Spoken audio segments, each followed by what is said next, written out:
Bismillahirrahmanirrahim. Assalamualaikum warahmatullahi wabarakatuh. Ketemu lagi sama saya di channel Inspirasi Usaha 70. Untuk pertemuan kali ini saya sengaja tidak menampakkan wajah, bukan berarti saya tidak mau, tetapi ini sengaja saya hanya menjawab pertanyaan-pertanyaan dari kawan-kawan semua, khususnya para petani jahe. Ini bukan menggurui, tetapi ini hanya berbagi pengalaman. Untuk channel untuk konten-konten yang kemarin-kemarin saya tampak wajah, tetapi untuk kali ini saya hanya ingin berbagi pengalaman sedikit, nggak usah terlalu banyak. Ini bagi teman-teman sekalian, rekan-rekan sekalian yang baru mampir ke channel saya, dimohon dukungannya, like, komen, subscribe, dan bunyikan lonceng untuk mengikuti konten-konten saya selanjutnya.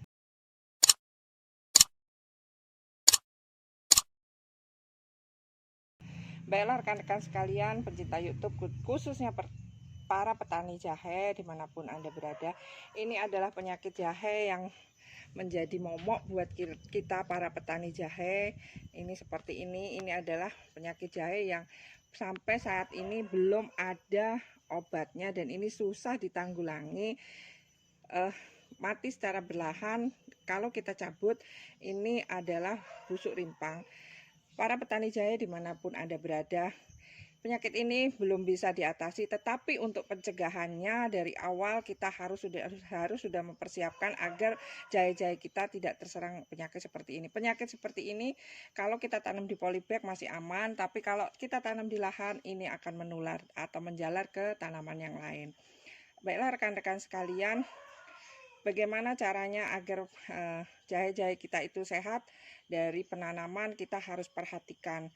Yang pertama, untuk bibit kita harus perhatikan yang betul-betul bagus, yang tua, yang di atas usia 10 bulan, bahkan kalau bisa yang usia 1 tahun. Itu betul-betul bibit yang sudah siap tanam. Selain bibit kita yang sudah tua, yang bagus, kemudian yang perlu kita perhatikan adalah bibit itu sebelum kita tanam kita harus meredamnya di dalam perangsang akar.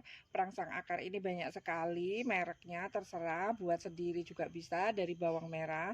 Selain perangsang akar, bibit-bibit kita atau rimpang-rimpang jahe kita rendam dulu dengan obat anti jamur. Merek boleh apa aja, terserah, antrakal boleh. Yang jelas itu obat anti jamur agar bibit-bibit kita itu kita semai, kita tanam itu sehat dari awal. Yang kedua, untuk media tanamnya ini harus benar-benar kita siapkan semaksimal mungkin. Selain bibit, media tanam itu yang pertama, kalau ini saya menggunakan polybag, itu saya menggunakan 40% itu adalah tanah, 40% itu sengaja saya buat sekam karena biar gembur tanahnya, kemudian 20% baru pupuk kandang. Untuk media tanam ini perlu kita perhatikan selain bibit, karena media tanam ini juga menentukan apakah nanti jahe kita akan sehat ataupun berpenyakit. Kalau media tanam ini sudah kita siapkan seperti ini, jangan langsung ditanam, tetapi kita fermentasi dulu dengan menggunakan EM4. Ini kita fermentasi kurang lebih selama 1 minggu. Media tanamnya yang terdiri dari tanah 40%, kemudian sekamnya 40%, 20% itu adalah pupuk kandang kalau medianya itu di polybag agar gembur tanahnya. Ini kita diamkan, setelah kita siram, kita diamkan selama 1 minggu. Itu berarti tanah kita sudah bagus dan siap untuk ditanam. Kalau langsung ditanam, kemungkinan besar akan terserang penyakit. Kemudian setelah media tanam kita siap, masih ada yang harus kita perhatikan teman-teman sekalian, rekan-rekan sekalian, khususnya para petani jahe. Sebelum tanaman kita tanam, kita taburkan kapur dilomit. Kapur dilomit ini fungsinya adalah untuk menetralkan tanah yang media tanam yang akan kita tanami. Macam-macam tanaman, khususnya tanaman jahe ini kita taburkan dulu sebelum ditanam. Jahenya kita taburkan di lomit seperti biasa, baru kita tanam.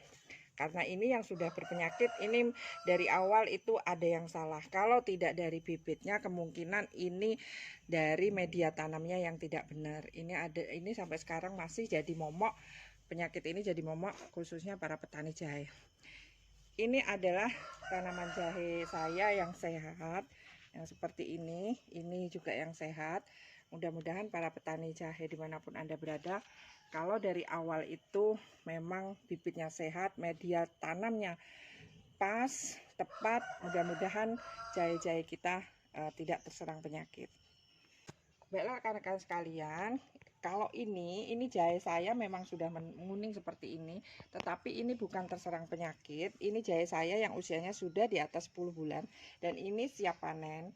Jadi kita harus bisa membedakan mana jahe kita, tanaman jahe kita yang terserang penyakit dan mana jahe kita yang sudah siap panen. Kalau ini kita lihat dari usianya. Kalau usia di atas 8 bulan, 9 bulan itu sudah mulai menguning karena dia sudah tua dan siap panen. Ada juga yang umur 7 bulan itu sudah siap panen. Baiklah rekan-rekan sekalian, itulah berbagi pengalaman saya. Tidak banyak yang harus saya katakan. Saya tidak bermaksud menggurui. Bila ada kata-kata yang salah, saya mohon maaf yang sebesar-besarnya. Saya akhiri. Wassalamualaikum warahmatullahi wabarakatuh. Ya, itu aja.